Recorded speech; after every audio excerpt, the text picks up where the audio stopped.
Hello students and welcome to Radian Gurukul. I hope आप सभी अच्छे होंगे। मेरा नाम है साक्षी मेहरा और मैं हूं आपकी साइंस एजुकेटर और ये है रूट बैच, जिसमें मैं आपको एकदम रूट से या एकदम बेसिक से रेलवे के सभी एग्जाम्स के लिए एकदम बेसिक से जनरल साइंस का कंप्लीट सिलेबस करवा रही हूं। अगर आप एसएससी के किसी एग्जाम की प्रिपरेशन करना चाहते हैं और आप अपना जनरल साइंस का सिलेबस एकदम स्टार्टिंग से अच्छे से करना चाहते हैं तो भी आप मेरे रूट बैच के साथ जुड़ सकते हैं। अभी तक हम क्या क्या पढ़ चुके हैं? हम अपने फर्स्ट वीक में एक बायोलॉजी का चैप्टर जिसका नाम है सेल कंप्लीट कर चुके हैं। नेक्स्ट क्लास में हमने एटम्स किया था जो कि केमिस्ट्री का एक टॉपिक है और आज हम या इस वीक में हम फिजिक्स लेके चल रहे हैं। इस चैप्टर की एक क्लास हो चुकी है, अगर आपने वो क्लास नहीं देखी तो आप उसे भी देख सकते हैं ताकि आपको अच्छे से आज की क्लास समझ आए। आज हमारी लाइट एंड ऑप्टिक्स की सेकंड क्लास है, ठीक है। देखो, आज की क्लास के पीडीएफ नोट्स आपको रेडियन गुरुकुल के टेलीग्राम चैनल पर मिल जाएंगे, पर फिर भी मैं चाहूंगी कि आप सभी अपने हैंड रिटन नोट्स बनाते हुए चले, कॉपी पेन साथ लेके बैठे ताकि आपको जो भी कंसेप्ट्स हैं वो साथ साथ समझ आए, कुछ भी बाद के लिए ना बचे। तो शुरू करें आज की क्लास। तो जो चैप्टर हम आज कवर करने जा रहे हैं वो है लाइट एंड ऑप्टिक्स, ठीक है। तो शुरू करते हैं। देखो, अगर हम बात करें, फर्स्ट स्लाइड है आपकी जो हमेशा होती है और देखते हैं इस पे क्या लिखा हुआ है। It always seems impossible until it is done. मतलब जब तक आप एक पर्टिकुलर चीज़ जिसकी चाहत आप रखते हो, ठीक है, जैसे कि आपके लिए आपका एग्ज़ाम क्रैक करना, जब तक वो चीज़ आपको नहीं मिल जाएगी या वो एग्ज़ाम नहीं क्रैक हो जाएगा तब तक आपको वो इम्पॉसिबल ही लगेगा। बट जिस दिन मिल गया या क्रैक हो गया उस दिन आप ही होगे वो जो अपने जूनियर्स को मोटिवेट करोगे और बताओगे कि हाँ ये चीज़ आसान थी, ठीक है। तो जब तक नहीं हो रहा तब तक ही इम्पॉसिबल लग रहा है, जब हो जाएगा तब सब इजी है ना। तो देखो, अब हम स्टार्ट करते हैं। फर्स्ट स्लाइड हमें क्या बता रही है कि आज की क्लास में हम कौन कौन से टॉपिक्स पढ़ेंगे। तो देखो, जो टॉपिक्स हम कवर करेंगे वो है image formation by concave mirror, ठीक है। लास्ट टाइम या लास्ट क्लास में मैंने आपको इमेज कैसे मिरर्स में डिफरेंट टाइप ऑफ मिरर्स बताए थे, उनमें इमेज फॉर्मेशन के कुछ रूल्स बताए थे। आज हम उन रूल्स की मदद से मैं आपको बताऊंगी कि इमेज कैसे फॉर्म होती है, किसमें, कनकेव मिरर में। Next one is uses of concave mirror, जो कि बहुत इंपॉर्टेंट टॉपिक है, ठीक है। और आज की क्लास में हम बहुत सारे इंटरेस्टिंग कंसेप्ट्स मिरर्स के पढ़ेंगे और उसके अलावा एक बहुत ही, मिरर जब खत्म हो जाएगा तब आपका रिफ्लेक्शन वाला टॉपिक खत्म हो जाएगा। मैंने आपको फर्स्ट क्लास में क्या बताया था कि यहाँ पे दो मेन टॉपिक्स हैं, एक है रिफ्लेक्शन, दूसरा है रिफ्रैक्शन। तो आज की क्लास में हम रिफ्रैक्शन के भी कई टॉपिक्स कवर करेंगे। नेक्स्ट हम क्या देखेंगे, image formation by convex mirror, ठीक है। कन्वेक्स मिरर क्या था आज एक बार दोबारा बता दूंगी। Uses of convex mirror, refraction of light, ठीक है। रिफ्रैक्शन आज हम शुरू करेंगे, ठीक है। यहाँ हम रिफ्रैक्शन पे आने से पहले, रिफ्रैक्शन को हम बाद में पढ़ेंगे, उससे पहले हम क्या पढ़ेंगे, साइन कन्वेंशन, ठीक है। मिरर फॉर्मूला, ये मिरर फॉर्मूला किसका है, मिरर का है, जाहिर सी बात है, नाम में आ रहा है मिरर फॉर्मूला। और मैग्निफिकेशन, ठीक है, मैग्निफिकेशन वाले टॉपिक को भी देखेंगे, ठीक है। और लास्ट में हम क्या पढ़ेंगे, रिफ्रैक्शन बाय ग्लास स्लैब, ठीक है। तो रिफ्रैक्शन बाद में आएगा, ध्यान रखना, उससे पहले हम ये तीन टॉपिक्स यहाँ पे कवर करेंगे। तो चलिए शुरू करते हैं। सबसे पहला टॉपिक आपको क्या दे रखा है, image formation by concave mirror, ठीक है। कनकेव मिरर कौन सा था, याद करो। कनकेव मिरर की अगर हम बात करें, ये वाला देखो, ये आपको एक मिरर दिख रहा है, ये मिरर दिख रहा है, ये चीज पूरी क्या है ये बाद में समझेंगे, बस मैं ये दिखाना चाहती हूँ कि कनकेव मिरर कौन सा है, ठीक है। अब ये जो ब्लू वाला पोर्शन है ये अंदर की तरफ है, इस तरह से इनवर्ड्स हो रखा है, जो रिफ्लेक्शन करेगा। तो इस तरह के मिरर को ही हम क्या बोलते हैं, कनकेव मिरर बोलते हैं, ठीक है। इतनी बात समझ आई। तो चलते हैं अपनी फर्स्ट स्लाइड पे फिर से। हमें क्या पढ़ना है, इमेज फॉर्मेशन पढ़ना है। अगर मैं बात करूं इमेज फॉर्मेशन की, ठीक है, अगर मैं बात करूं इमेज फॉर्मेशन की तो हमेशा आपको ये याद रखना है कि इमेज के बनने के लिए हमेशा हमें कम से कम 2 रेज की जरूरत पड़ेगी, ठीक है। सिर्फ एक सिंगल रे आती हुई इमेज नहीं बना देगी, ठीक है। याद करो जब मैंने आपको रियल और वर्चुअल इमेज में डिफरेंस बताया था, तब मैंने क्या बताया था, रियल इमेज कौन सी होती है, जो रेज के एक्चुअल मीट होने से बनती है ना। मान लो ये 2 रेज हैं, ठीक है, मान लो ये 2 रेज हैं और ये कहीं एक्चुअली मीट कर गई, यहाँ जो इमेज बनी वो हुई रियल इमेज। और मान लो यहाँ पे ऐसे ये 2 इमेज रेज पीछे की तरफ चली गई है ना, और वहीं अगर हम इन्हें वर्चुअली मिलाएं, ठीक है, इस तरह से हम सोच रहे हैं या हमें लग रहा है कि ये कहीं पीछे मिल रही होंगी, अब जो इमेज बनेगी, ठीक है, उसे क्या बोलेंगे, वर्चुअल इमेज बोलेंगे। तो ये केसेस ना थोड़े से इंपॉर्टेंट हैं, क्योंकि अलग अलग तरह से थ्योरेटिकली ड्रॉ करने के लिए नहीं आएगा, पर फिर भी पूछा जाएगा कि अगर ऑब्जेक्ट किसी प्लेस पे रखा है तो बताओ इमेज कहाँ बनेगी, ठीक है, या इमेज का नेचर कैसा होगा, ये भी पूछा जाता है आप लोगों के एग्जाम में। तो देखो अगर हम बात करें, सबसे पहला केस है, ध्यान से देखना, यहाँ पे ये जो ए बी है ये किसको रिप्रेजेंट कर रहा है, ए बी रिप्रेजेंट कर रहा है ऑब्जेक्ट को, कि ऑब्जेक्ट कहाँ रखा है। अब ए बी कहाँ है, इन्फिनिटी पे, तो मतलब ऑब्जेक्ट कहीं इन्फिनिटी पे रखा है। इन्फिनिटी मतलब पता नहीं, कहीं बहुत दूर कहीं रखा है ना, हम उसे मेजर ही नहीं कर पा रहे इतने डिस्टेंस पे। हाँ, तो इसमें से 2 रेज निकली। अब याद करो मैंने आपको क्या बताया था, ये था आपका प्रिंसिपल एक्सिस, है ना, ये प्रिंसिपल एक्सिस था, ठीक है, ये प्रिंसिपल एक्सिस था। और इस पे क्या है, अगर आप इसको इस तरह से पूरा एक सर्कल बनाओगे, ठीक है, इस तरह से एक सर्कल फॉर्म करोगे, उसे एक ग्लास के स्फेयर में से ही तो हमने कनकेव और कन्वेक्स मिरर्स निकाले थे, है ना। तो देखो यहाँ पे ये जो सेंटर होगा वही क्या कहलाता है, सेंटर ऑफ कर्वेचर। और सेंटर ऑफ कर्वेचर का आधा कहाँ से, पोल से आधा सेंटर ऑफ कर्वेचर का क्या कहलाता है, फोकस या फिर प्रिंसिपल फोकस, ठीक है, समझ आया, याद है ये बात आपको। ये सभी बातें अगर आपको याद हैं तो आगे बढ़ते हैं, ठीक है। तो आप कुछ चीजें ध्यान से देखना, यहाँ पे एक रे निकली ऑब्जेक्ट से और यहाँ पे दूसरी रे निकली, ठीक है, पैरेलल जा रही है, तो किससे पास करेगी, ये भी फोकस से पास हुई, ये भी पैरेलल गई और किससे पास हुई, फोकस से पास हुई, ठीक है, यहाँ मान लो फोकस है। तो इमेज कहाँ बनी, फोकस पे बनी, कहाँ बनी, फोकस पे या प्रिंसिपल फोकस पे बनी इमेज, ठीक है, जो कि आपको इस नॉर्मल वाले डायग्राम में दिख भी रहा था, है ना। देखो एक इमेज आई ब्लैक से, किस पे गई, फोकस पे, दूसरी रे आई, वो भी किस पे किससे होती हुई गुजरी, फोकस से होती हुई गुजरी। तो जहां पे 2 रे मिली वहां पे ही क्या बनेगी, आपकी इमेज बनेगी। तो इस केस में इमेज कहां बनी, फोकस पे बनी, और कैसी बनी, एक पॉइंट सा दिख रहा है बस, और कुछ नहीं दिख रहा। तो देखो ध्यान से देखो, ऑब्जेक्ट की पोजीशन क्या है, ऑब्जेक्ट है इन्फिनिटी पे, ऑब्जेक्ट है इन्फिनिटी पे, और इमेज कहां बनी आपकी, फोकस पे, कहां बनी, फोकस पे बनी। वहीं नेचर क्या है इमेज का, कैसी है, रियल है और पॉइंट साइज है। रियल क्यों है, ध्यान से देखो, रियल इसलिए है क्योंकि वो रेज के एक्चुअल मीटिंग से बन रही है, और पॉइंट साइज तो आपको दिख ही रहा है, एकदम पॉइंट सी है ना। इतनी बात समझ आई। पहला केस आपको क्लियर होना चाहिए, आप देख भी सकते हो। पहले तीनों केस समझ लेते हैं, फिर मैं आपको टाइम दूंगी ताकि आप इसको एक बार ध्यान से देख लो। देखो नेक्स्ट केस में की अगर हम बात करें, ये क्या है आपका प्रिंसिपल एक्सिस, है ना, ये वाली जो ब्लैक वाली लाइन है, ठीक है, ये क्या है आपकी प्रिंसिपल एक्सिस है। और इस वाले केस में हम क्या बोलेंगे, ऑब्जेक्ट, ऑब्जेक्ट क्या आपका, ये ए बी है ना। ऑब्जेक्ट कहां पे रखा हुआ है, बियॉन्ड सी, मतलब सी, ये जो सेंटर ऑफ कर्वेचर है इसके कहीं भी पीछे रखा होगा, ठीक है। अब वो यहां भी हो सकता है ऑब्जेक्ट, वो यहां भी हो सकता है, वो यहां भी हो सकता है, बस सी के पीछे होना चाहिए, है ना। इतनी बात समझ आई, सी के बस पीछे होना चाहिए। अब देखो इस रे डायग्राम को ध्यान से समझना, एक रे ये प्रिंसिपल एक्सिस है, एक रे इसके पैरेलल गई, है ना। पैरेलल का मतलब तो पता है, ऐसे 2 चलने वाली रेस जो कहीं पे भी ना मिले, है ना।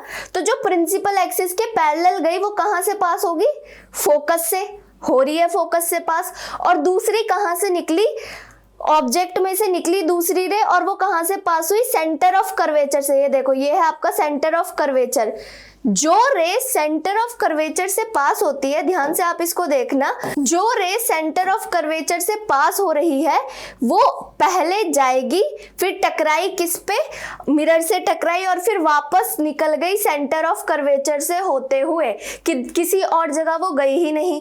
ठीक है, तो जहां पे इन एक ये वाली रे और दूसरी ये वाली रे दोनों मिली, वहीं पे क्या बनेगी, इमेज बनेगी। अब एक चीज देखो, इमेज यहाँ पे कैसी है, ए डैश बी डैश। ठीक है, देखो मैं फिर से दिखाती हूँ आपको, यहाँ पे आपको दिख रहा है ये ए डैश बी डैश क्या है, आपकी इमेज है। अब एकदम छोटू सी भी नहीं है, पॉइंट साइज भी नहीं है, बट ऑब्जेक्ट से तो छोटी है ना, तो कैसी होगी, डिमिनिश्ड तो होगी बट हाईली डिमिनिश्ड, डिमिनिश्ड मतलब छोटा।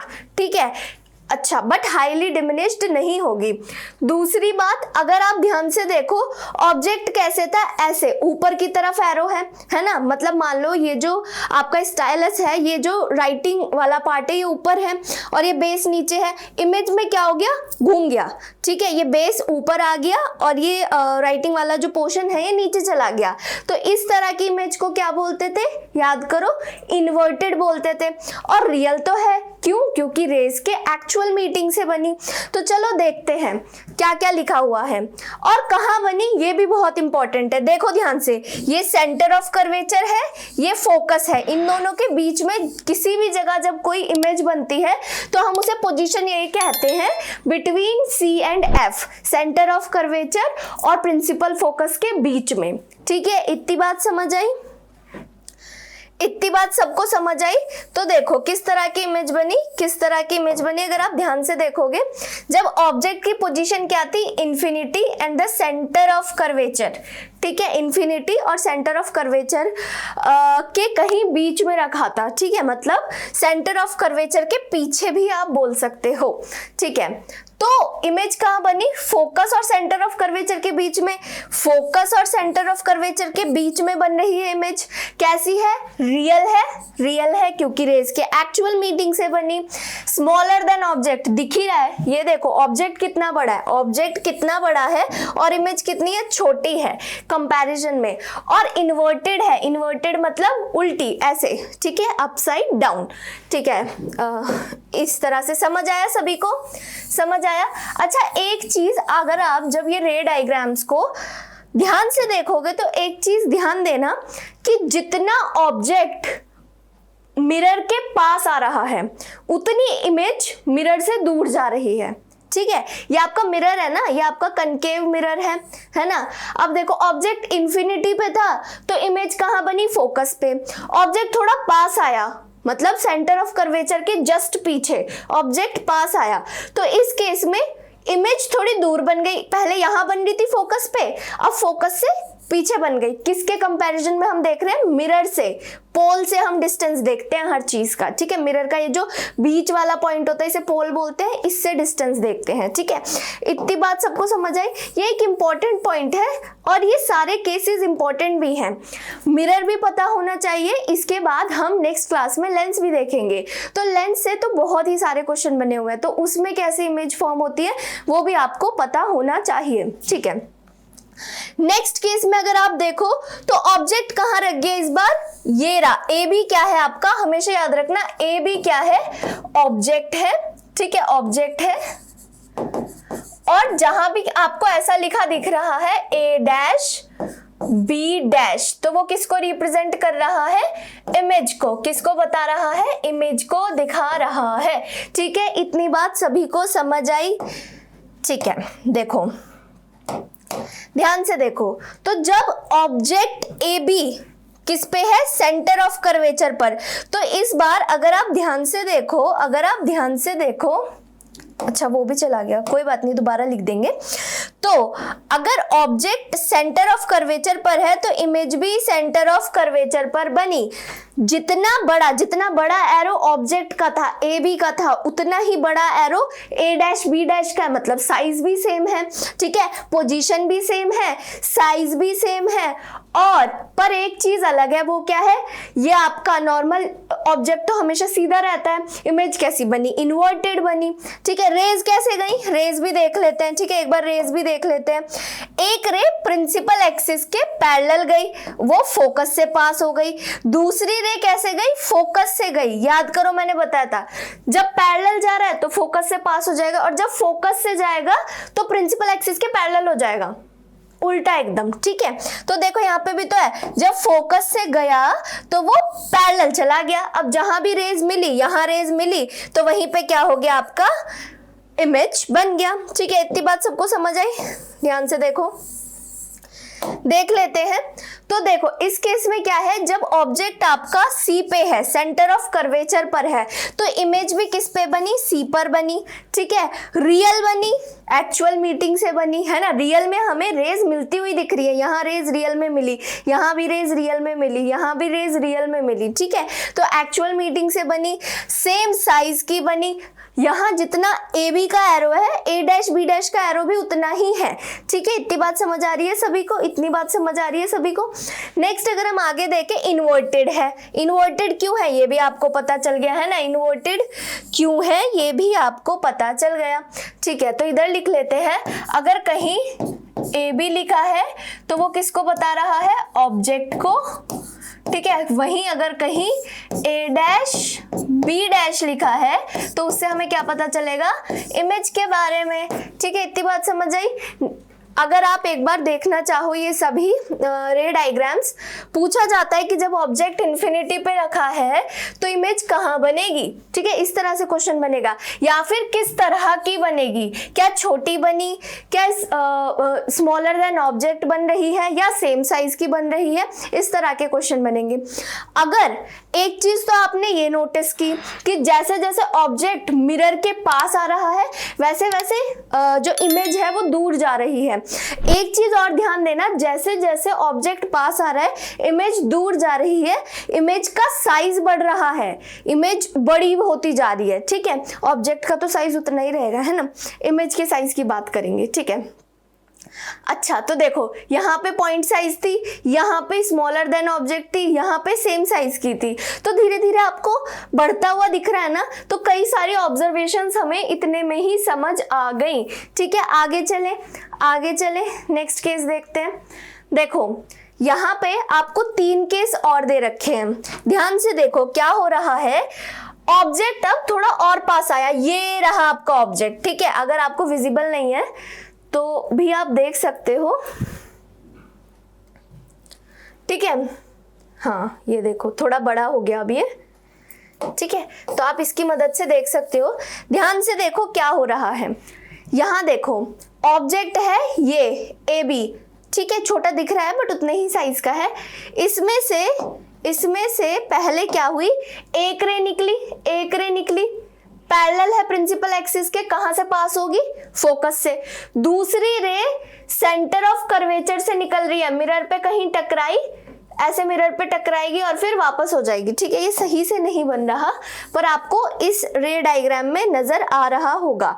ठीक है, आपको इस रे डायग्राम में नजर आ रहा होगा। तो आपको इस रे डायग्राम में नजर आ रहा है ना, इस इधर से देखो ये रहा, अब सही बना एकदम रे। ठीक है, समझ आई? तो देखो अब इमेज कहाँ बनी? सेंटर ऑफ कर्वेचर के पीछे बनी। ठीक है, इन्वर्टेड अभी भी है बट साइज क्या है? धीरे धीरे इमेज का साइज बढ़ता जा रहा है। इस बार वो ऑब्जेक्ट के साइज से बड़ी नजर आ रही है। ठीक है, तो देखो क्या क्या लिखा है। जब ऑब्जेक्ट कहाँ है? ऑब्जेक्ट है सी और एफ के बीच में। ये सी है आपका सेंटर ऑफ कर्वेचर और ये एफ है। जब सी और एफ के बीच में है ऑब्जेक्ट तो इमेज कहाँ बनी? सी और इन्फिनिटी के बीच में। सी ये था, ठीक है, ये था सी, इसके पीछे कहीं भी। ठीक है, अच्छा रियल एक्चुअल मीटिंग से एनलार्ज्ड, बड़ी, एनलार्ज मतलब बड़ी दिख ही रही है। अगर आप इसको इस डायग्राम को ध्यान से देखोगे तो देखो ऑब्जेक्ट यहाँ छोटा इसीलिए बना है, ऑब्जेक्ट का साइज नहीं घटा, सिर्फ दिखाने के लिए कि इमेज धीरे धीरे बड़ी हो रही है, एनलार्ज्ड हो रही है। अच्छा, आपको पता होना चाहिए जब हम यूजेस पढ़ेंगे मिरर्स के, दोनों तरह के मिरर के, उस टाइम पे ये चीज बहुत काम आएगी कि कौन सा मिरर एनलार्ज्ड बड़ी इमेज बनाता है और कौन सा छोटी। ठीक है, उसी के बेसिस पे इनका यूज भी बना हुआ है। ठीक है, तो देखो वही हम ऑब्जेक्ट को थोड़ा अब सेंटर ऑफ कर्वेचर और फोकस से और आगे लेके आए, अब सीधा प्रिंसिपल फोकस पे रख दिया। ठीक है, तो ध्यान से देखो, प्रिंसिपल फोकस पे जब रखा तो रेज आपको यहाँ कहीं मिलती हुई दिख ही नहीं रही, तो ये कहाँ मिलेंगी, ये आगे कहीं जाके इन्फिनिटी पे मिल जाएंगी। ठीक है, हमें नहीं दिख रहा पर रेज जाके आगे कहीं इन्फिनिटी पे मिलेंगी। तो देखो, जब ऑब्जेक्ट फोकस पे रखा है तो इमेज कहाँ बनी, इमेज कहाँ बनी, ये इमेज का है कॉलम और ये नेचर ऑफ इमेज का है। ठीक है, नेचर कैसा होगा इमेज का, नेचर ऑफ इमेज। ठीक है, तो देखो जब अब इस केस में जब ऑब्जेक्ट फोकस पे रखा है तो इमेज कहाँ बनेगी, इन्फिनिटी पे बनेगी। ठीक है, कैसी होगी, रियल होगी। ठीक है, बहुत बड़ी होगी। ठीक है, बहुत दूर बन रही है इन्फिनिटी पे कहीं और काफी बड़ी बनेगी। ठीक है, ऑब्जेक्ट कहाँ रखा हुआ है, फोकस पे, प्रिंसिपल फोकस पे, और इन्वर्टेड तो बनेगी ही बनेगी। ठीक है, इन्वर्टेड तो बनेगी ही बनेगी। फिर अगर आगे हम चले, ये आपको मैं इरेज करके देती हूँ ताकि आप अच्छे से पीडीएफ के थ्रू ये सभी केसेस को अच्छे से पढ़ लो, समझ लो और आपको पता चल जाए कि और बहुत सारे क्वेश्चंस बनते हैं इन केसेस पर। अब फोकस से भी आगे ले आओ, कहाँ ले आओ, पोल, ये आपका पोल था, ये फोकस है दोनों के बीच में, ये रहा ऑब्जेक्ट। ठीक है, अगर ये एक स्पेशल केस है, क्यों स्पेशल केस है, क्योंकि ये एक इकलौता ऐसा केस है जिसमें इमेज कैसी बनेगी, ध्यान देना, इमेज कैसी बनेगी, वर्चुअल बनेगी। वर्चुअल मतलब अगर आप इस रे डायग्राम को, अगर आप इस वाले रे डायग्राम को थोड़ा ध्यान से देखो। ठीक है, इस वाले रे डायग्राम को, सिर्फ इस वाले को। ठीक है, ठीक है, तो देखो यहाँ पे क्या हो रहा है कि रेज जो है एक कहाँ से गई, पैरेलल गई। ठीक है, एक कहाँ से गई, ऐसे पैरेलल गई प्रिंसिपल एक्सिस के, वो फोकस से पास हो गई, दूसरी सेंटर ऑफ कर्वेचर से। अब ये दोनों ना एक दूसरे से दूर होती हुई दिख रही हैं, ऐसे दूर होती हुई दिख रही हैं, कहीं मिल ही नहीं पाएंगी, है ना, नहीं मिल पाएंगी। तो हम क्या हुआ कि ये कहीं वर्चुअली मिल रही होंगी। ठीक है, ऐसे पीछे की तरफ मिलती हुई दिखा रखी हैं, तो इमेज कहाँ बनी, पीछे बन रही है। ठीक है, मिरर के पीछे, और कैसे, रियल में रेज मीट नहीं कर रही, रियल में रेज मीट नहीं कर रही, उस वजह से बन रही है। तो इमेज कैसी होगी, इमेज कैसी होगी, अगर हम आगे चले, इमेज कैसी होगी, देखो कैसी लिखा हुआ है, वर्चुअल। कैसी बनेगी इमेज, वर्चुअल बनी, एनलार्ज्ड, बड़ी बन रही थी, और इरेक्ट, सीधी भी तो है, ध्यान से देखो, ध्यान से देखो, सीधी तो है, A B, A dash B dash. ठीक है, समझ आया सभी को, समझ आया सभी को। अब क्या करते हैं, इसे नॉर्मल कर लेते हैं वापस पहले जितना। ठीक है, ताकि आपको पता चल जाए क्या चीज़ कैसे थी। हाँ, ठीक है, अब दिख रहा है ना सब कुछ। हाँ, आगे चले, ये सभी केसेस किसके थे, कनकेव के थे। ठीक है, इसी तरह हम, ये चैप्टर थोड़ा सा लेंदी है और बहुत सारी चीज़ें हैं, पर मैं कोशिश करूँगी हर चीज़ डिटेल में, या मतलब जितना जैसा भी आपके पेपर में आ रहा है उस अकॉर्डिंग, क्वेश्चन के अकॉर्डिंग थ्योरी कवर करवाने का। ठीक है, तो ऐसे रटने की ज़रूरत नहीं है कि आप रटो, आप क्या करो, एक बार रे डायग्राम बना के देख लो, 10-15-20 मिनट का काम है, उतने में आपको समझ आ जाएगा कि कहाँ पे बन रहा है, कैसे बन रहा है। ठीक है, रेज को कैसे पास करोगे, दो पकड़ लो, एक पैरेलल जा रही है तो फोकस से पास करवा दो कनकेव के केस में, और अगर फोकस से निकाल रहे हो तो उसे पैरेलल भेज दो, सिंपल, या फिर सेंटर ऑफ कर्वेचर से निकालो, वो सीधी जाएगी वापस, पूरा रिट्रेस कर जाएगी अपना पाथ। ठीक है, इतना ध्यान रखो बस। आगे अगर हम बात करें, बहुत ही इंपॉर्टेंट है, ध्यान दो, किस तरह की इमेजेस बन रही थी, एनलार्ज्ड, इनफाइनाइटली लार्ज, मतलब वही बड़ी बड़ी धीरे धीरे, और बहुत ही ज्यादा एनलार्ज, धीरे धीरे बड़ी बन रही है इमेज, है ना। तो जहां भी कोई छोटी चीज है, बस इतना ध्यान रखो कि कोई छोटी चीज है और आपको देखने में परेशानी हो रही है, तो आप क्या करोगे, कनकेव मिरर की मदद से उस चीज को बड़ा करके थोड़ा देख सकते हो।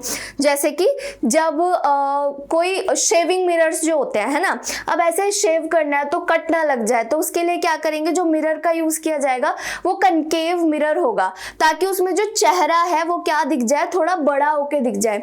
वहीं जो फीमेल्स यूज करती हैं मेकअप करने के लिए, है ना, अच्छे से एकदम एक एक पार्ट पे मेकअप लग जाए, तो वो जिस मिरर का यूज कर रहे हैं वो भी क्या है, आपका कनकेव मिरर ही है। आप देखो जैसे यहाँ ऊपर लगाना है कुछ तो फिर वो देखना मुश्किल है, तो ऐसे कनकेव मिरर सामने रख के हो जाएगा यूज, है ना। इतनी बात समझ आई। और कनकेव मिरर को एक बात हम ध्यान से लिख लो, कनकेव मिरर को क्या बोलते हैं? Converging mirror. ठीक है, क्या बोलते हैं? Converging mirror. ठीक है, क्यों? देखो ध्यान से देखो, अभी तक आपने जो भी केस देखे आप इस वाले को ही देखो। ठीक है, क्या हो रहा है? ये रे आई, इसने क्या किया? उसे इकट्ठा कर लिया, है ना, कन्वर्ज कर लिया। ऐसे ये इस तरह से इकट्ठा कर लिया, ये रे आई इसको भी पास ले आया। ठीक है, ऐसे कन्वर्ज कर लिया अपने अंदर। तो इस तरह के मिरर को क्या बोलते हैं? कन्वर्जिंग मिरर बोलते हैं। समझ आया? समझ आया। तो ये बहुत क्यों लिखवाया मैंने? क्योंकि ये इंपॉर्टेंट है, क्योंकि ये इंपॉर्टेंट है। इससे क्या पता चल रहा है? कन्वर्जिंग मिरर वाले नाम से कनकेव मिरर के नेचर का पता चल रहा है। देखो, concave mirror are used as doctors head mirror to focus light coming from a lamp on to the body parts of the patient.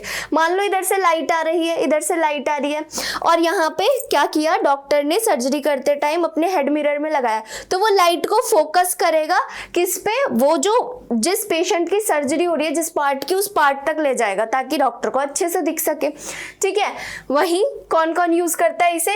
ये जो भी आपके ईयर नोज थ्रोट वाले जो डॉक्टर्स होते हैं, आईज वाले, ठीक है, मतलब ENT स्पेशलिस्ट जिसे कहा जाता है। Concave dishes are used in TV dish antennae to receive TV signal from the distant communication satellites। ठीक है, तो यहाँ पे जो डिश वगैरह लगते हैं उसमें भी यूज किया जाता है कनकेव मिरर का। और large concave mirror are used in the field of solar energy. तो ये भी एक इम्पॉर्टेंट है। सोलर एनर्जी की फील्ड में किसका यूज किया जाता है? जहाँ पे सोलर लाइट को कलेक्ट किया जा रहा है, ज्यादा से ज्यादा सोलर लाइट आके जो भी आपके सोलर फर्नेसेस हैं वो क्या हो जाए? जल्दी से चार्ज हो जाए, उसमें ज़्यादा से ज़्यादा हीट इकट्ठी हो सके, उसके लिए भी किसका यूज़ किया जाएगा? कनकेव मिरर का। टॉर्च में भी यूज़ किया जाता है, पता है? टॉर्च में भी वही आपकी लाइट को इकट्ठा करने के लिए किसका यूज़ किया जाता है? देखते हैं हम आगे दिया हुआ है या नहीं। देखो एक सेकेंड, आप यहाँ पे लिख सकते हो, टॉर्च में भी किसका यूज किया जाता है? कनकेव मिरर का ही यूज किया जाता है। और डेंटिस्ट यूज करते हैं। ठीक है, डेंटिस्ट यूज करते हैं। और मैंने आपको क्या बताया? जैसे कि शेविंग के पर्पस के लिए यूज किया जाता है। ठीक है, शेविंग के पर्पस के लिए, मेकअप के लिए फीमेल्स यूज करती हैं। ठीक है, ठीक है, इतनी बात समझ आई? अच्छा, ठीक है, ये सभी पॉइंट्स क्लियर हैं सबको? देखो यहाँ पे आपको दिखाया हुआ है testing of tooth by concave mirror. ठीक है, तो यहाँ वाला पार्ट विजिबल नहीं था या छोटा था, तो यहाँ पे आपने इस तरह का कनकेव मिरर लगा दिया तो वो अब इजीली दिख पा रहा है। यहाँ पे टॉर्च में यूज हुआ है। कार की हेडलाइट्स में भी यूज होता है। हेडलाइट में ध्यान रखना, हेडलाइट की बात हो रही है, वो जो आगे जो लाइट होती है। ठीक है, ध्यान है। और सोलर कुकर में भी यूज हो रहा है। ठीक है, आगे ये देखो, शेविंग के लिए और मेकअप के लिए। ठीक है, शेविंग के लिए और मेकअप के लिए भी यूज हो रहा है। ठीक है, ताकि बड़ा, क्योंकि उसमें एनलार्ज्ड इमेज बन रही है ना, तो बड़ा इजीली दिख जाएगा। नेक्स्ट अगर हम आगे चले, image formation by convex mirror. Convex mirror किस तरह का था? अगर हम कन्वेक्स मिरर ड्रॉ करें, कैसा था? इस तरह से। ठीक है, ये वाला जो सरफेस होगा इसका, उसको तो हमने कवर कर दिया, कोटिंग कर दी थी सिल्वर से। और रिफ्लेक्टिंग सरफेस कौन सा है? ये वाला। ठीक है, ये वाला जो सरफेस है आपका, ये वाला जो मैं ब्लू से बना रही हूँ, ये क्या आपका रिफ्लेक्टिंग सरफेस है। तो इसको क्या बोलते हैं? कन्वेक्स मिरर, या इसका एक और नाम होता है, क्या बोल सकते हैं इसे? Diverging mirror. Diverging mirror. ठीक है मैम, ऐसा क्यों? क्योंकि देखो क्या होता है, मान लो यहाँ पे कोई लाइट रे आई, तो ये क्या करेगा? इसे बिखेर देगा पीछे की तरफ। वो क्या कर रहा था? इकट्ठा कर रहा था, इसने क्या किया? और दूर भेज दिया। ठीक है, तो इसको क्या बोला? डाइवर्ज कर देना, दूर भेज देना। ठीक है, हाँ, तो इतनी बात समझ आई। और चीजें भी देखेंगे। अच्छा, When an object is placed anywhere between pole and infinity in front of, ठीक है, एक तो पोल पे रख दो और इन्फिनिटी के बीच में, ये था आपका पोल, और इन्फिनिटी कहीं भी हो सकता है, ठीक है, हमें नहीं पता, उसे हम मेजर नहीं कर सकते। उसके बीच में जब ऑब्जेक्ट रखा होगा कन्वेक्स मिरर के केस में, तो इमेज किस किस तरह की बनेगी आपको बताया हुआ है, behind the mirror between pole and focus. ठीक है, एक बात मैं आपको बताऊं, देखो ये जो आपका मिरर है, ठीक है, कन्वेक्स मिरर जो है आपका, इसका जो सेंटर ऑफ कर्वेचर होगा वो कुछ यहाँ होगा, ठीक है, दूसरे कलर से बनाते हैं।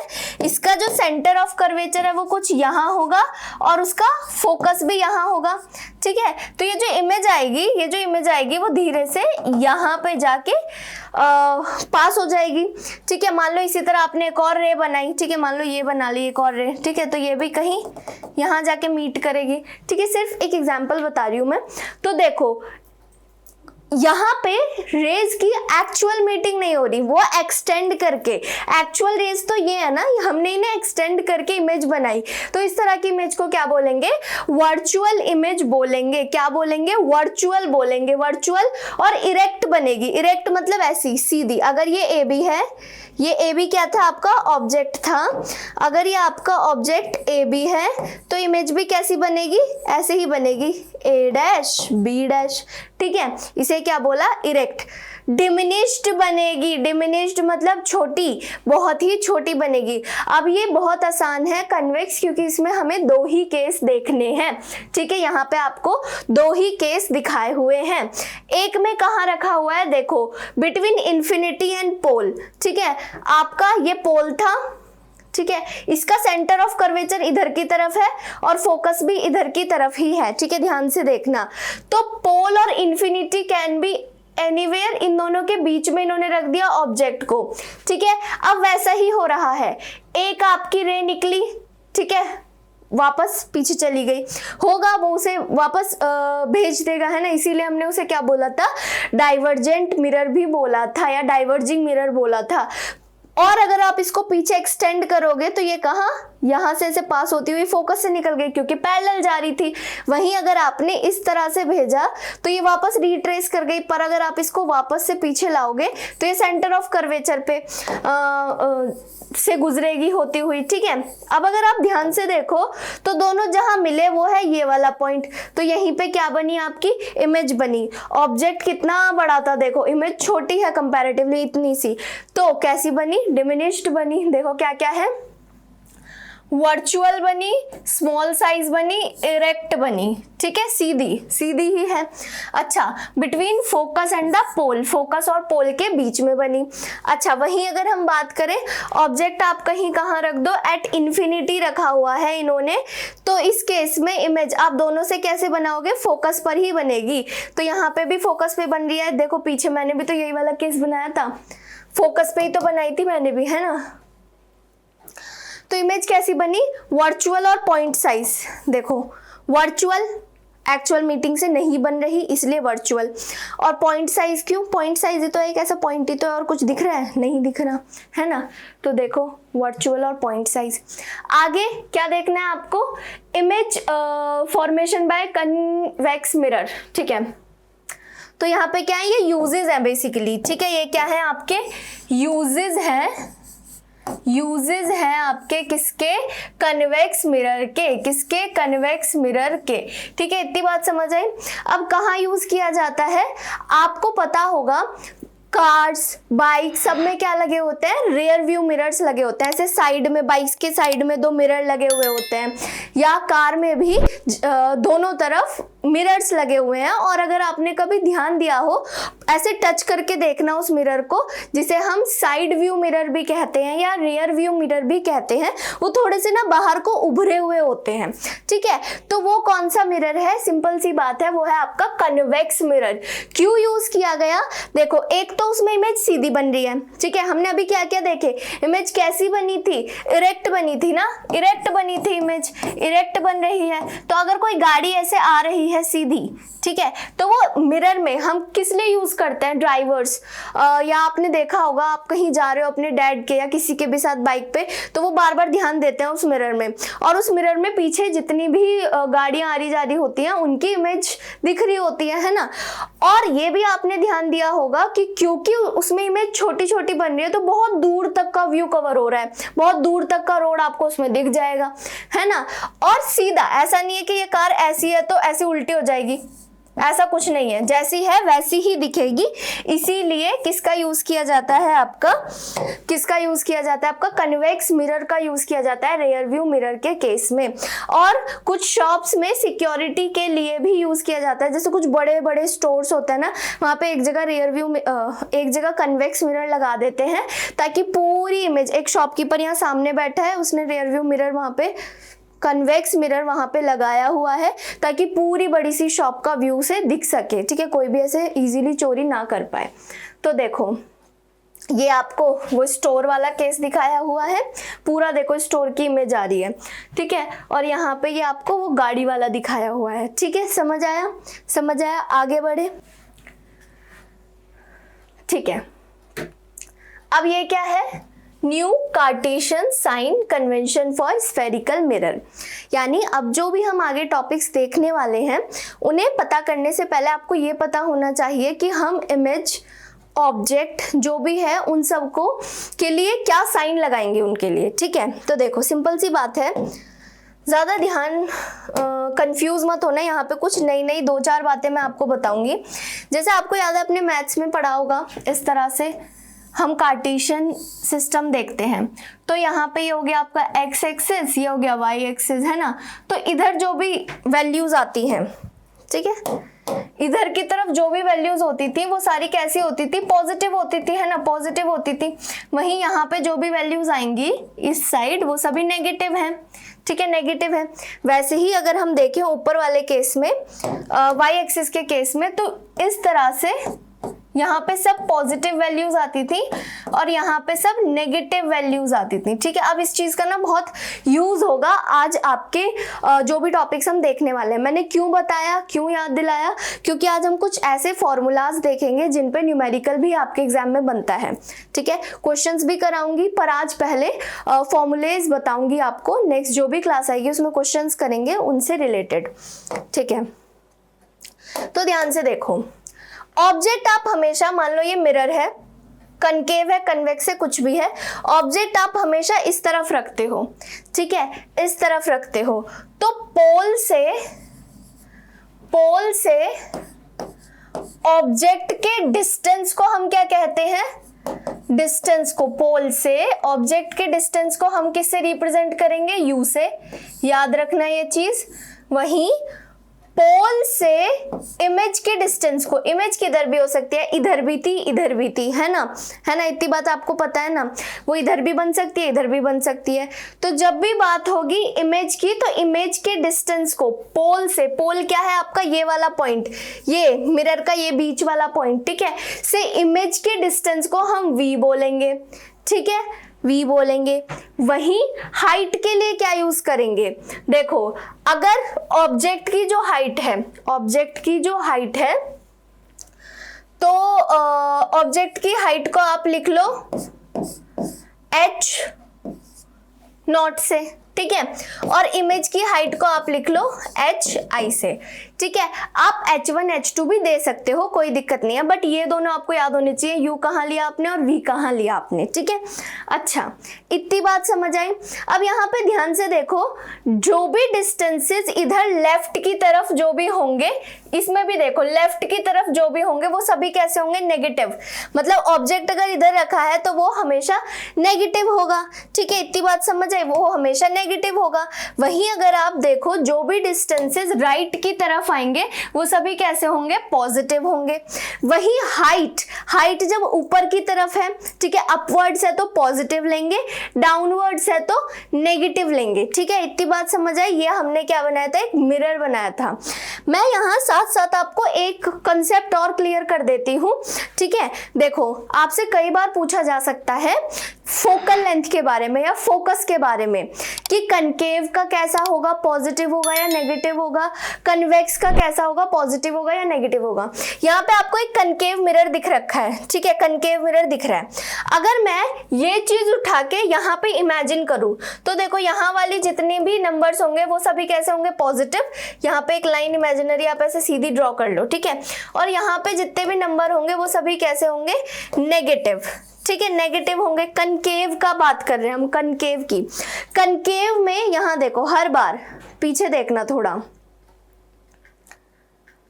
रुको एक मिनट, हाँ, कनकेव के केस में जो कनकेव था, फोकस कहाँ है, यहाँ आगे की तरफ, उसके इधर फ्रंट में, या आप कह सकते हो लेफ्ट साइड में थी, है ना, लेफ्ट साइड में थी।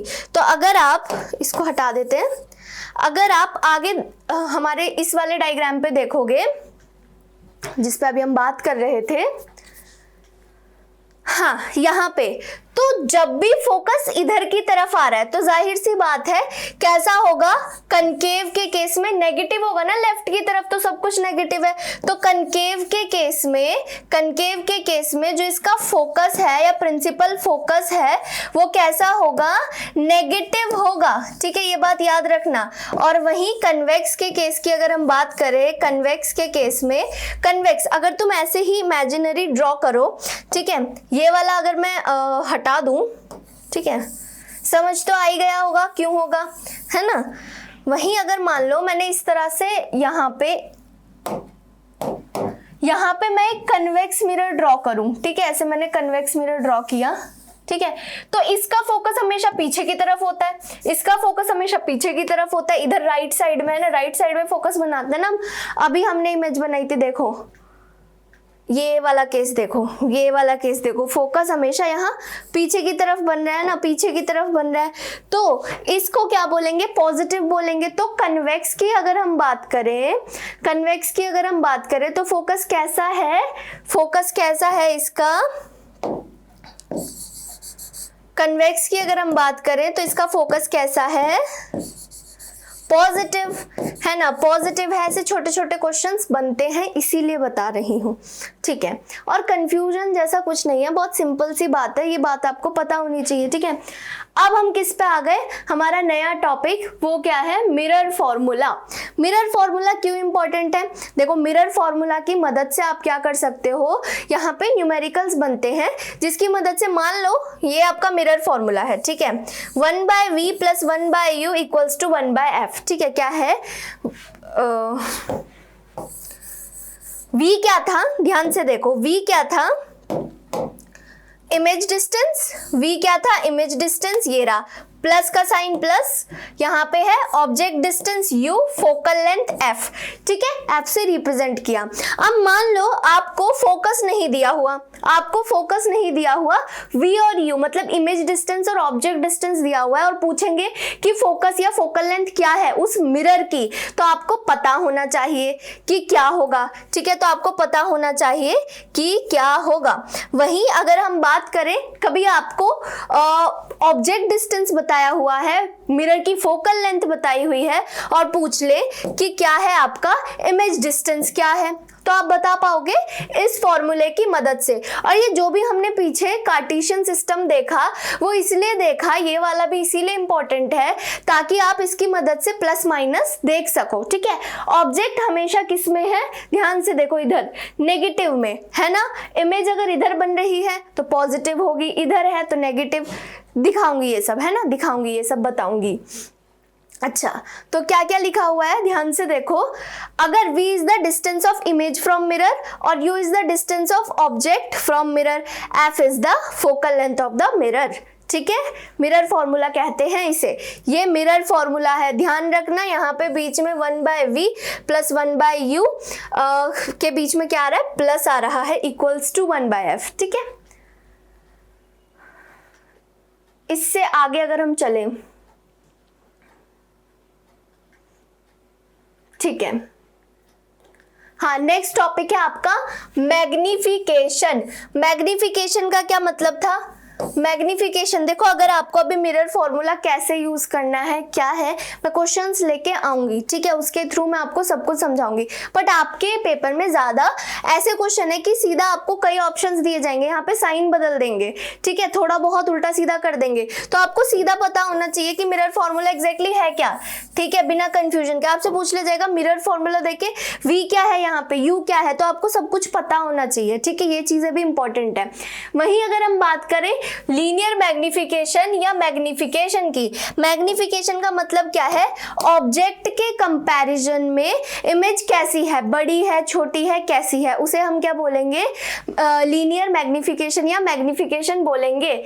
इसको सिंपली हम कैसे समझ सकते हैं, किन दो चीजों का रेशो होगा, ratio of height of image to the height of object, ठीक है, height of image to the height of object, उसी को हम क्या बोलेंगे, मैग्निफिकेशन बोलेंगे, ठीक है, समझ आया। जैसे मैग्निफिकेशन को हम रिप्रेजेंट कैसे करते हैं, स्मॉल m से, हाइट ऑफ इमेज हमने क्या लिखी थी, hi, और हाइट ऑफ ऑब्जेक्ट क्या लिखेंगे, h0 या ho, ठीक है।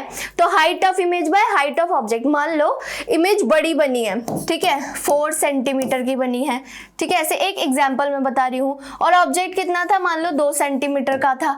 तो इस तरह से आप क्या बता सकते हो, हाइट की मदद से, अगर आपको हाइट के केस में पूछा जाए या क्वेश्चन में दिया हो, तो आप बता सकते हो कि मैग्निफिकेशन कितना बनेगा, ठीक है। वही ये तो एक फॉर्मूला हो गया, इसके अलावा एक और तरीके से आप मैग्निफिकेशन निकाल सकते हो। एक और तरीका क्या होता है, जैसे मैग्निफिकेशन किस चीज के बराबर है आपका, image distance by object distance, image distance by object distance, ठीक है, ऑब्जेक्ट डिस्टेंस, और यहाँ माइनस का साइन जरूर लगा देना, ठीक है, दूसरे कलर से बना देती हूँ मैं ताकि तुम्हें ध्यान रहे, ठीक है, माइनस का साइन जरूर लगा देना वरना प्रॉब्लम हो जाएगी, गलती हो जाएगी, ठीक है, ठीक है। देखो इतनी बात समझ आई।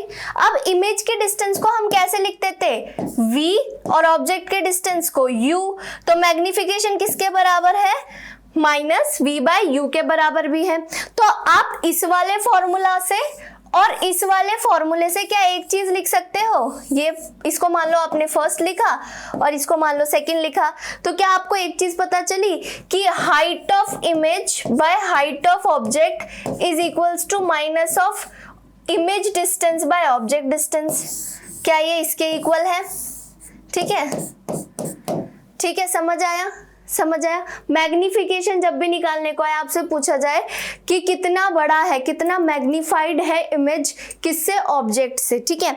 मैग्निफिकेशन की दूसरे तरीके से भी क्वेश्चंस बनते हैं, ठीक है, मतलब अगर मैग्निफिकेशन नेगेटिव है तो कैसी इमेज बनेगी, अगर मैग्निफिकेशन पॉजिटिव है तो कैसी।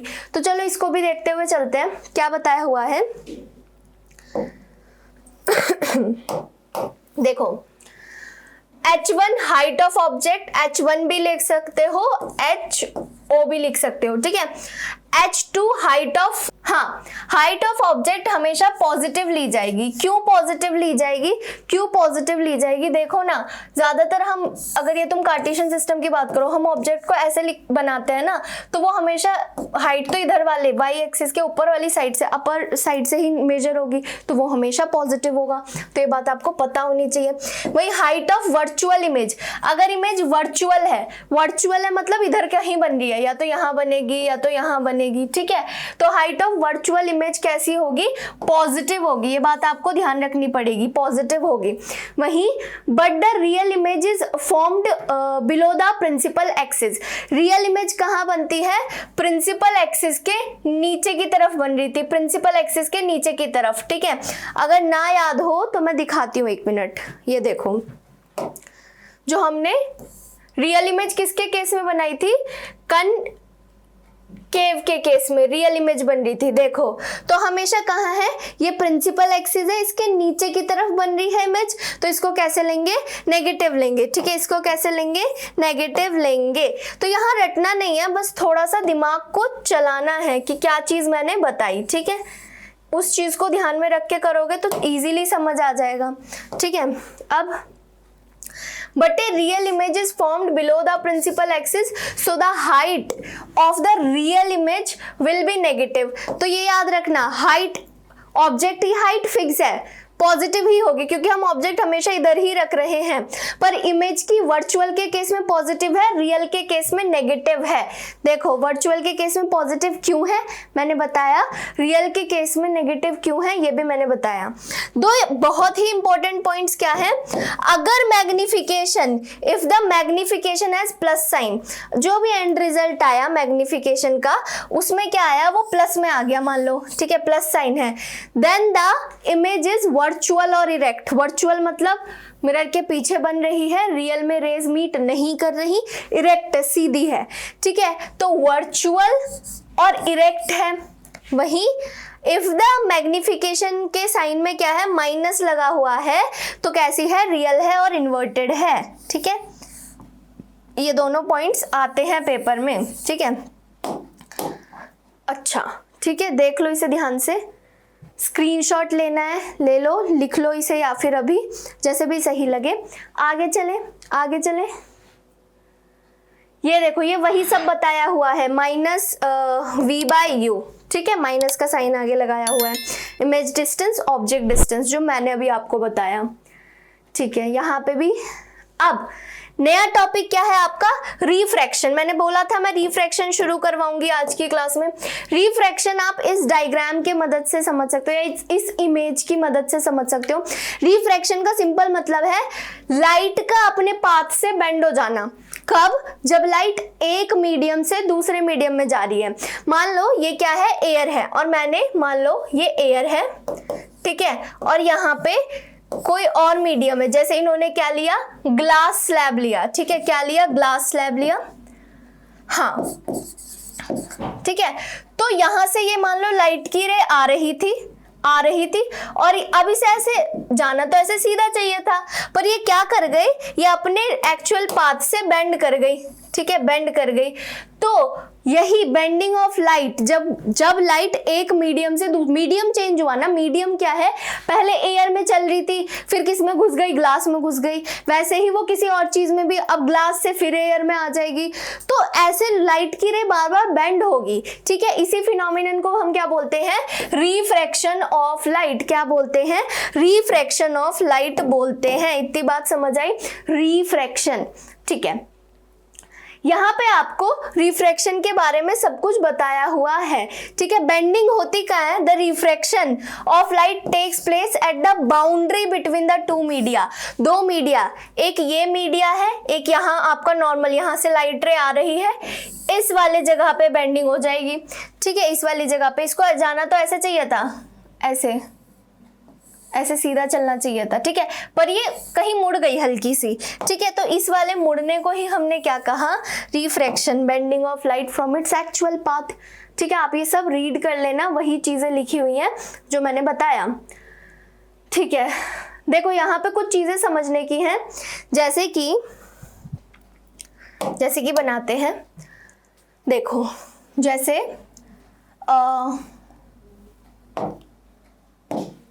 यहाँ पे आपके पास मैंने दो अलग मीडियम बनाने के लिए एक ऐसे बाउंड्री बना दी। कुछ भी था, ये मीडियम 1 था और ये मीडियम 2 था, कुछ भी हो सकता है। हवा से पानी में गई, हवा से ग्लास में गई, या ग्लास से हवा में गई, बस दो अलग मीडियम में जा रही है, इतना ध्यान रखना, ठीक है। तो मान लो ये लाइट रे आ रही है, ठीक है, थोड़े डार्क कलर से बनाते हैं। मान लो ये लाइट रे आ रही है, ठीक है। अब जहां पे ये गिरी, जैसे ही दूसरे मीडियम के एकदम सरफेस पे, वहां से हम क्या बनाएंगे, एक इमेजिनरी लाइन, जिसे हम क्या बोलते हैं, नॉर्मल बोलते हैं, है ना, नॉर्मल बोलते हैं, ऐसे नॉर्मल प्रेजेंट होती है ना, नॉर्मल प्रेजेंट होती है। अब ये क्या करेगी, अपने एक्चुअल पाथ से थोड़ा सा भटक जाएगी, ठीक है। इसको ऐसे सीधा जाना चाहिए था, मान लो ये थोड़ी ऐसे हो गई, ठीक है, ऐसे थोड़ी टिल्ट हो गई, अपने रास्ते से थोड़ी टिल्ट हो गई ना। इसको सीधा बनाए अगर हम, एक सेकेंड,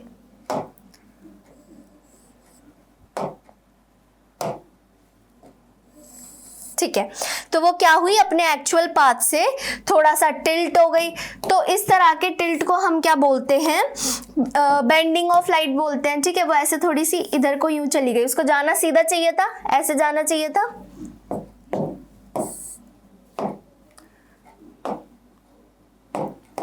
जाना ऐसे चाहिए था सीधा, ठीक है, पर मुड़ गई पहले ही। तो यहाँ पे क्या बनेगा, यहाँ ध्यान देने वाली ये चीज है, ये जो यहाँ पे एंगल बन रहा है, ठीक है, ये वाली कौन सी रे है आपकी, incident ray, incident ray, incident ray, ठीक है, जो आ रही है। और जो बाद में निकली इसको क्या बोलेंगे, इसको मत देखो, ब्लू वाले को आप मत देखो, सिर्फ रेड वाले को देखो। तो इस रेड वाले को क्या बोलेंगे, रिफ्रैक्टेड रे। क्या बोलेंगे, रिफ्रैक्टेड रे। क्या बोल सकते हैं हम इसे, रिफ्रैक्टेड रे, क्या बोल सकते हैं, ठीक है। तो इसे हमने बोला रिफ्रैक्टेड रे, है ना। ये तो आपका नॉर्मल है, ये आपको पता है, ये नॉर्मल था। अब इंसिडेंट रे और नॉर्मल के बीच में जो एंगल बन रहा है इसे क्या बोलेंगे, एंगल ऑफ इंसिडेंस। इसे क्या बोलेंगे, एंगल ऑफ इंसिडेंस। क्या बोलेंगे, एंगल ऑफ इंसिडेंस। वहीं अगर हम बात करें रिफ्रैक्टेड रे और नॉर्मल के बीच में जो एंगल बन रहा है, यहाँ भी कोई एंगल बनेगा, इसे क्या बोलेंगे, एंगल ऑफ रिफ्रैक्शन। रिप्रेजेंट इसे स्मॉल आर से ही करेंगे, जैसे इसे स्मॉल आई से रिप्रेजेंट करते हैं, ठीक है, इसको स्मॉल आर से, पर है क्या ये, एंगल ऑफ रिफ्रैक्शन। ठीक है, इतनी बात समझ आई। देखो यहाँ पे यही सब लिखा है। आज हम रिफ्रैक्शन का बहुत ही सिर्फ बेसिक नहीं, कई सारे इंटरेस्टिंग चीजें या फिनोमिनन्स मैं आपको बताऊंगी जहां आपको रिफ्रैक्शन दिखता है रियल लाइफ में होता हुआ, ठीक है, और कई सारी चीजें देखेंगे। देखो एंगल बिटवीन, ये था आपका, इस तरह से मैंने बनाया था, ठीक है। तो इंसिडेंट रे और normal at the point of incidence, ये पॉइंट है इंसिडेंस होने वाला पॉइंट, ठीक है, पे बनने वाला एंगल क्या कहलाता है, एंगल ऑफ इंसिडेंस। वहीं the angle between the refracted रे and the normal at the point of incidence is called angle of refraction. अब ये जो बेंडिंग है लाइट की, ये क्यों हुई, ठीक है, क्योंकि देखो मीडियम तो अलग थे, है ना, एयर से ग्लास में गया। अभी हमारे केस में हमने किस में भेजा था, देखो इस डायग्राम में एयर से ग्लास में गया।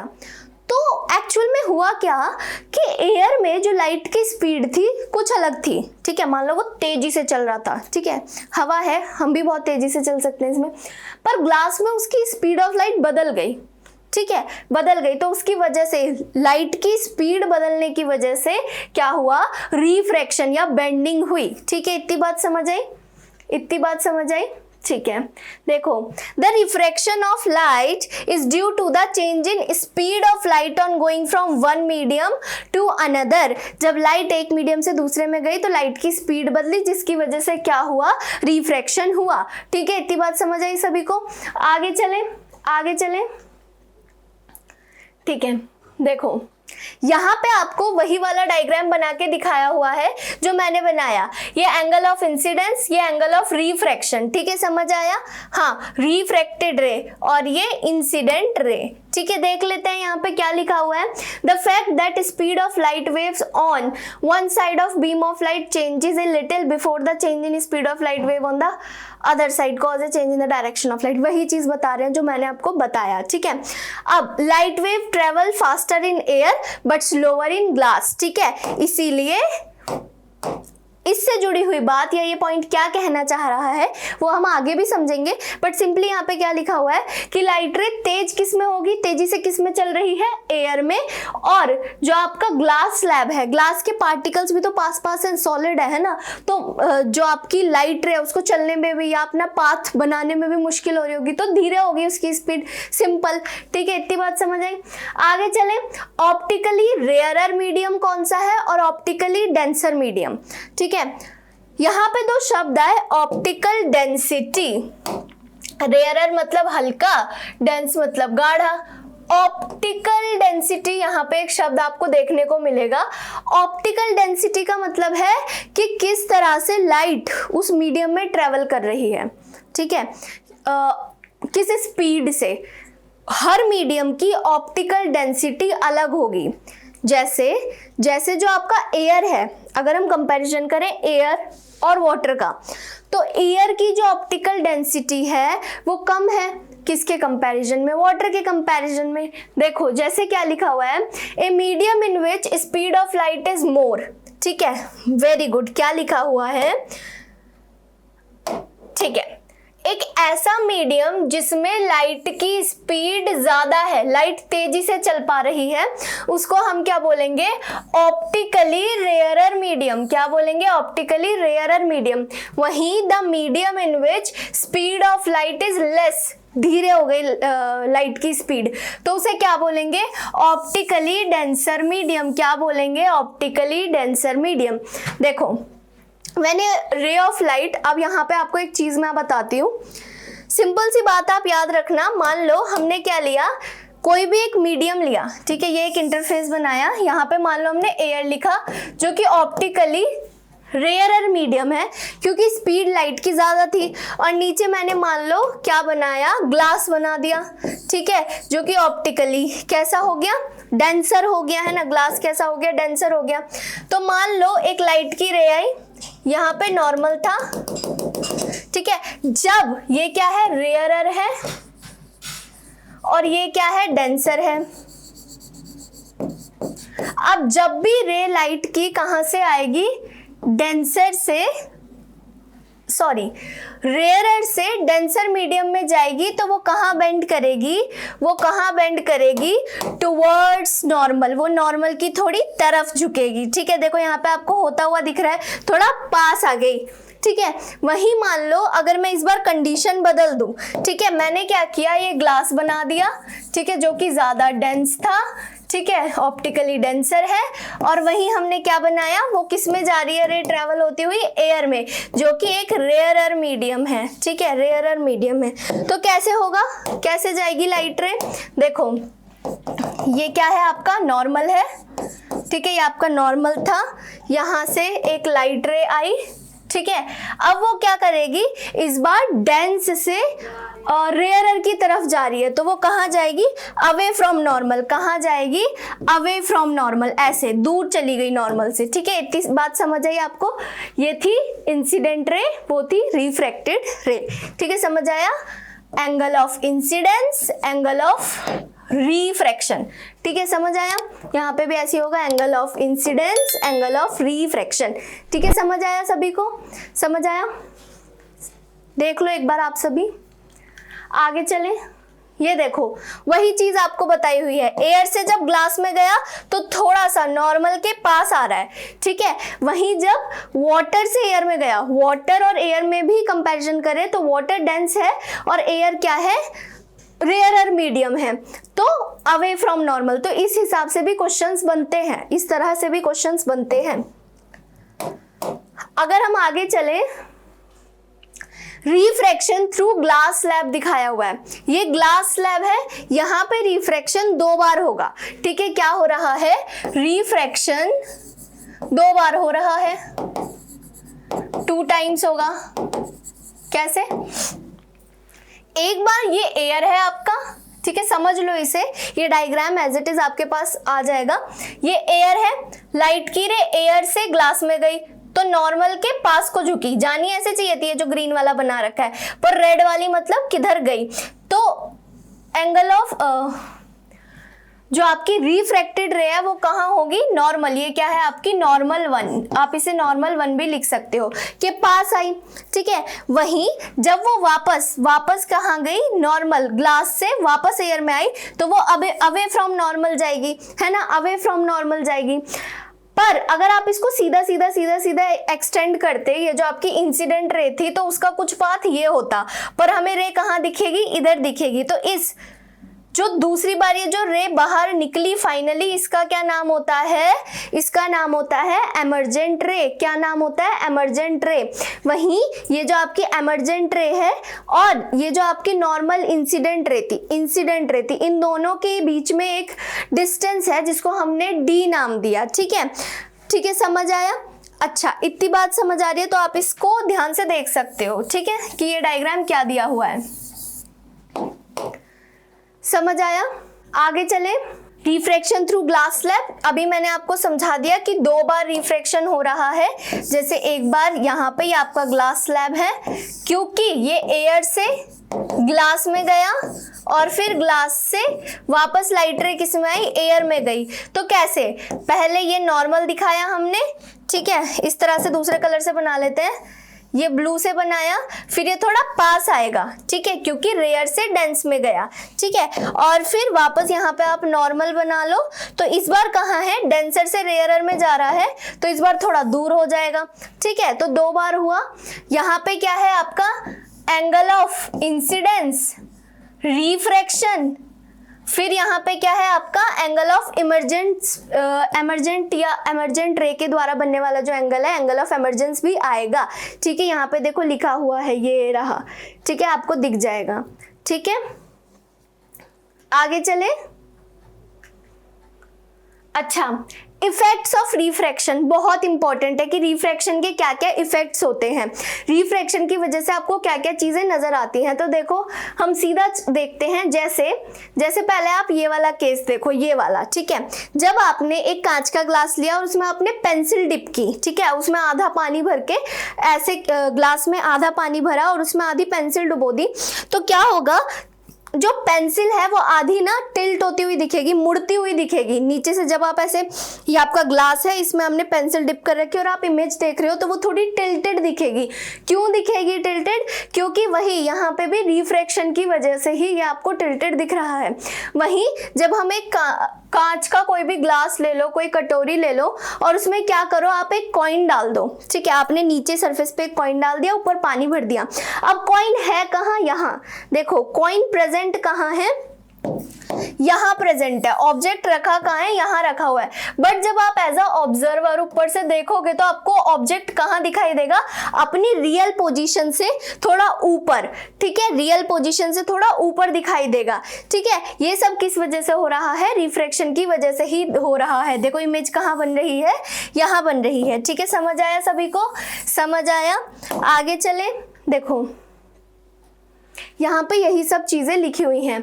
और आपको कहाँ दिखता है, याद करो, जैसे आपके जो नींबू हैं, ठीक है, अगर आप पानी में नींबू डाल दोगे तो उनका जो रियल साइज है वो साइज थोड़ा बड़ा नजर आएगा। अगर आप किसी कांच के ग्लास में या किसी बीकर में नींबू रख के देखो पानी के अंदर डाल के, वो सब किसके वजह से हो रहे हैं, रिफ्रैक्शन की वजह से ही हो रहा है, ठीक है। समझ आया।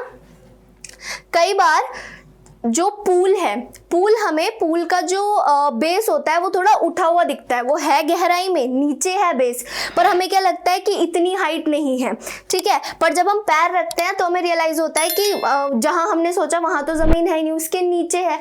ये भी किस वजह से होता है, रिफ्रैक्शन की वजह से ही होता है, ठीक है। चलें आगे। यहाँ पे आपको लॉज ऑफ रिफ्रैक्शन दिए हुए हैं, ये भी आज का एक इंपॉर्टेंट टॉपिक है, इसे भी देखेंगे हम। लॉज ऑफ रिफ्रैक्शन में आपको क्या बताया हुआ है। अगर हम लॉज की बात करें तो पहला लॉ तो एकदम आसान है, ठीक है, जैसे हमने पढ़ा था अपना रिफ्लेक्शन के लॉज में, है ना, वैसा ही यहाँ पे भी है। क्या लिखा हुआ है, बस वहां पे क्या था, जब रिफ्लेक्शन की बात की थी तो रिफ्लेक्टेड रे थी, यहाँ पे रिफ्रैक्शन की बात कर रहे हैं तो रिफ्रैक्टेड रे है। तो the incident ray, the refracted रे एंड द नॉर्मल सभी किस पे लाई करेंगी, एक ही प्लेन पे लाई करेंगी, ठीक है। इतनी बात समझ आई। ये सेम हमने किस में देखा था, आपका लॉ ऑफ रिफ्लेक्शन में भी देखा था।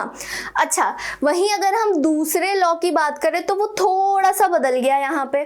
जैसे क्या था,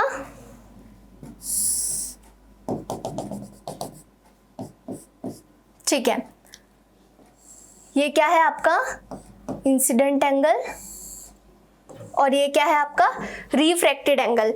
तो आपको क्या बताया जा रहा है कि साइन ऑफ इंसिडेंट एंगल और साइन ऑफ रिफ्रैक्टेड एंगल की जो रेशो होगा वो किसके बराबर होगा, कांस्टेंट के बराबर होगा। किसके बराबर होगा, कांस्टेंट के बराबर होगा, ठीक है। इतनी बात समझ आई, ठीक है। ये आप देख सकते हो यहाँ पे। और यही चीज यहाँ पे आपको, हम आगे एक और टॉपिक पढ़ेंगे वो भी इससे रिलेटेड है, ठीक है। ये साइन वही वाला है जो हमने मैथ्स में पढ़ा था, ट्रिग्नोमेट्री में, वही वाला, ठीक है। हाँ, फिर यहाँ पे रिफ्रैक्टिव इंडेक्स के बारे में बताया हुआ है। रिफ्रैक्टिव इंडेक्स पर भी क्वेश्चन बनते हैं। जब भी आपको रिफ्रैक्टिव इंडेक्स निकालना हो तो आप कैसे निकाल सकते हो? दो तरीके हैं। एक तो ये जो आपका फॉर्मूला था sin i by sin r, इसकी मदद से भी आप रिफ्रैक्टिव इंडेक्स निकाल सकते हो, जिसे हम म्यू से रिप्रेजेंट करते हैं। ये क्या है आपका रिफ्रैक्टिव इंडेक्स, ठीक है। और दूसरा हम स्पीड ऑफ लाइट का जो रेशो होता है, मतलब जैसे ये एक मीडियम था एयर, और एयर से फिर दूसरे मीडियम में मान लो वाटर में लाइट गई, तो जाहिर सी बात है स्पीड बदली होगी। यहाँ कुछ होगी लाइट की स्पीड, यहाँ जाके कुछ और हो गई होगी, है ना। मीडियम बदला तो स्पीड भी बदली। तो उनका जो रेशो है, ratio of speed of light in medium 1 to speed of light in medium 2, उसी को हम क्या बोलते हैं? रिफ्रैक्टिव इंडेक्स बोलते हैं। यहाँ पे एन से रिप्रेजेंट कर रखा है, आप म्यू से भी कर सकते हो, ठीक है। इतनी बात समझ आई? ये भी एक फॉर्मूला है वैक्यूम से किसी और मीडियम में जाता हुआ, ठीक है। बस आप ये वाला फॉर्मूला भी ध्यान रखोगे तो भी आपके के लिए काफी हेल्पफुल होगा। यहाँ पे आपको अलग अलग मीडियम में के क्या क्या रिफ्रैक्टिव इंडेक्सेस होते हैं सब कुछ दिया गया है, तो इसको याद नहीं करना है, बस एक बार देखना है। आगे आपको क्वेश्चंस दिए हुए हैं, तो चलो एक बार सॉल्व करते हैं ये questions. Which of the following types of image can be obtained on screen? तो ये कल की क्लास से क्वेश्चन है कि स्क्रीन पर कौन सी इमेज बन सकती थी, ठीक है। और आपको दिख रहा है ये भी ग्रुप डी का ही क्वेश्चन है 2022 का। देखो, अगर आपको याद हो तो कैसी इमेज बनती थी? रियल, है ना। मैंने क्या बताया था? स्क्रीन पे जो इमेज बनती है वो है रियल, ठीक है। वर्चुअल इमेजेस कभी भी स्क्रीन पे ऑब्टेन नहीं होती। तो यहाँ पे देखो रियल, एनलार्ज, रियल और डिमिनिश्ड और एनलार्ज होने से फर्क नहीं पड़ता, बस वो रियल होनी चाहिए, ठीक है। तो ए और बी जहाँ पे आपको दोनों साथ में दिख रहे हैं, तो the correct answer is option C, ठीक है। ए और बी दोनों इसमें दिए गए हैं। नेक्स्ट अगर हम क्वेश्चन पे चले, the distance between the pole and the centre of curvature of the spherical mirror in terms of focal length is equal to, ठीक है। मतलब ये आपका पोल है, ठीक है, यहाँ पे सेंटर ऑफ कर्वेचर। अब इन्होंने मिरर नहीं बोला तो इसलिए मैंने जो अभी मेरे को कनकेव बनाना था मैंने कनकेव बना दिया, ठीक है। इसको क्या बोलते हैं? Radius of curvature. Radius of curvature बोलते थे, है ना। स्मॉल आर से रिप्रेजेंट किया था रेडियस ऑफ कर्वेचर। अब बोल रहे हैं फोकल लेंथ के टर्म्स में radius of curvature. Focal length कितना होगा? कहीं यहाँ पे आएगा, किसके बराबर होगा? याद करो, मैंने लास्ट क्लास में बताया था R is equals to 2F, ठीक है। तो the correct answer is option D. आगे चले, ये वाला क्वेश्चन मैंने लास्ट क्लास में भी करवाया था, तो ये आप क्या करोगे? होमवर्क में कमेंट सेक्शन में लिख के बताओगे मुझे इसका आंसर, ठीक है। नेक्स्ट क्वेश्चन है, which of the following line या lines act as a normal to the spherical mirror, ठीक है। तो कौन सी लाइन्स नॉर्मल की तरह एक्ट कर रही हैं स्फेरिकल मिरर के केस में? The line joining the pole and the centre of curvature, ठीक है। तो देखो, ये आपका पोल है, ये आपका सेंटर ऑफ कर्वेचर है, इसको जो लाइन ज्वाइन कर रही है, क्या ये नॉर्मल की तरह एक्ट कर रही है? हाँ। The line joining the center of curvature and the incident ray, या फिर the line joining the focus and the incident, ठीक है, या point of incidence, ठीक है। ये point of incidence है, ये focus है, ठीक है। अब इस अकॉर्डिंग ये क्वेश्चन भी आप आंसर करोगे होमवर्क में कि इसका करेक्ट आंसर क्या होगा, ठीक है, ठीक है। तो देखते हैं, नेक्स्ट क्वेश्चन है, lemons placed inside a beaker. जो भी नींबू बीकर के अंदर प्रेजेंट है वो थोड़े बड़े दिख रहे हैं, किस फिनोमिना की वजह से? मैंने अभी आपको बताया था कि ऐसे क्वेश्चन बनते हैं, है ना, और आपको दिख भी रहे हैं क्वेश्चन। अभी हमने पढ़ा रिफ्रैक्शन ऑफ लाइट की वजह से। किस वजह से? रिफ्रैक्शन ऑफ लाइट की वजह से। नेक्स्ट अगर हम देखें, At which position on principal axis does a concave mirror form से highly diminished real and inverted image of object? देखो कुछ नहीं है, concave mirror में जो अभी हमने सारे रे डायग्राम्स देखे, इन्होंने क्या किया, देखो मैंने बोला था ऐसे ही क्वेश्चन बनेंगे, आपको पूरा जो भी नेचर है इमेज का बता दिया कि हाईली डिमिनिश्ड बन रही है, रियल है, इन्वर्टेड है, आपको बताना है कौन से केस में बनेगी, ठीक है, रियल है, डिमिनिश्ड है, at which position on the principal axis, ठीक है, किस पोजीशन पर बनेगी। तो जो भी केसेस अभी मैंने आपको बताए थे आपको उन्हें देखना है और उस अकॉर्डिंग इस क्वेश्चन को आंसर करना है, ठीक है। और कुछ बचा है, एक बार देख लेते हैं।